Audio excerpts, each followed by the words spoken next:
You know, a lot of people at first notice, wow, there are kids playing in the squares of the neighbourhoods at 10, 11 o'clock at night. Yeah.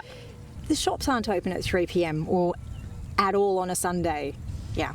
If you're at the supermarket, people pick you out and sort of push you in front of them if you've got one or two items. So you notice these little things, but then you realise, actually, this is indicative of a whole different worldview. Right, and it also just in general, in terms of a lifestyle, is kind of a radical shift. Welcome to Untethered. Michelle. Serana. Hey there. Here we are in the beautiful River Turia, which is a great place to do your first episode, I think. Absolutely. We can kind of introduce a little bit about this fantastic place that we're now living. So the Turia is situated in a little city in Spain called Valencia. Mm-hmm. And Valencia is about 1 million people, I think, but it's got this incredible green space through the city that used to be a river and is still referred to as such.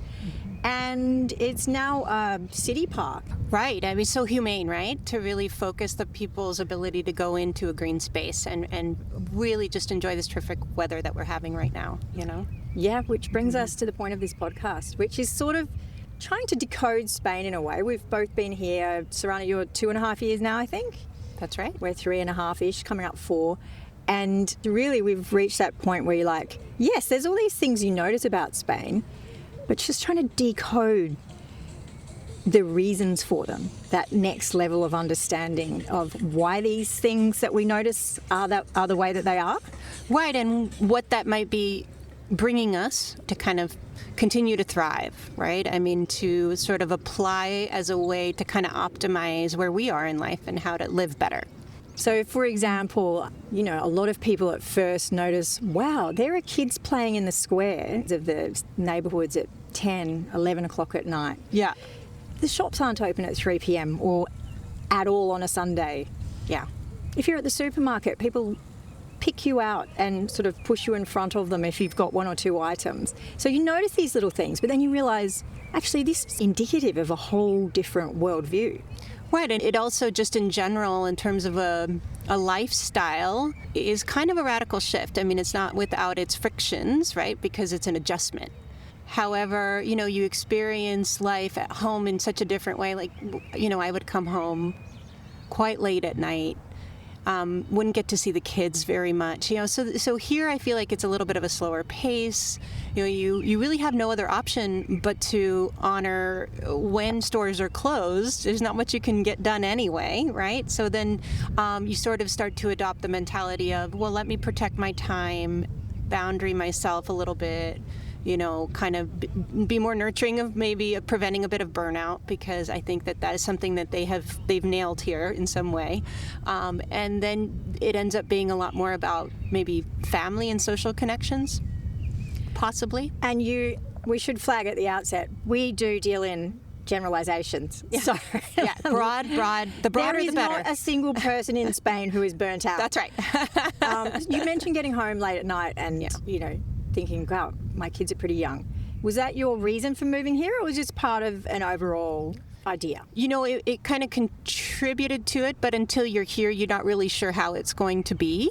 I think our real reason for coming was much more of sort of a long-term plan, because we'd always loved the idea of moving back to Europe and moving to Spain, because we just actually really just fell in love with the culture when we used to live here many, many years back. But being here is very different from the idea of it, right? And it's not without its difficulties. You know, we have to give voice to that. Anytime you're moving your family across the world, I think we have to acknowledge that it's not always easy without its difficulties. But on the other hand, I think it's so enriching, right? Even the experience of it, even when it's tough and it's hard and you're homesick, those things also help to give that contrast to feel more grateful about what we do have. It's a bit like exercise. You feel good because it was hard. It's the hardness that makes it worth it at times. Yeah, I mean, if you do live a life that has zero friction in it, then how do you really experience the positives that come, right? I do have theories about the more convenience we have, the less happy we are. But we'll get to all that. Yeah. So you're from Portland. Do you say Portland or San Francisco? I usually say San Francisco because we spent the most time there, but we did spend a few years before our move directly here in Portland, Oregon. How about yourself? Well, we're from Australia, and it's hard to say exactly which city because I'm from Brisbane, my husband's from Darwin/Adelaide, and we lived in Perth for a long time. Mm-hmm. But we have less of a why, I think. It was a sort of a wish for an adventure. The kids were 8 and 10, but for us it was a bit of a, well, we can both work remotely, and let's see if that works for our family. And so we took the plunge. My husband managed to somehow convince his work to set up an office in Spain, and we did it. For the adventure. We did it. I would say execution was variable.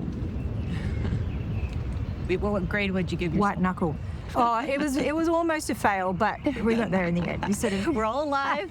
When I look at those Facebook forums where people are so organised, they know what taxation law they're under.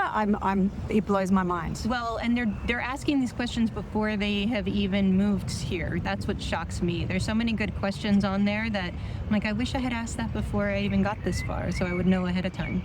You know, when we were kind of grappling with some of these questions about worldview, we thought there was maybe some richness in looking at it through a psychological lens to some extent.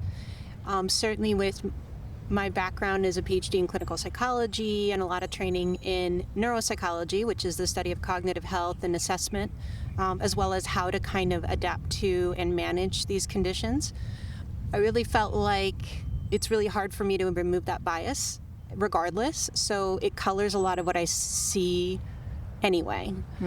So one thing we thought might be helpful is if I could bring some of that expertise and kind of touch on some of these different kind of behavioral quirks that we're picking up on and see if we could apply it, analyze it a bit.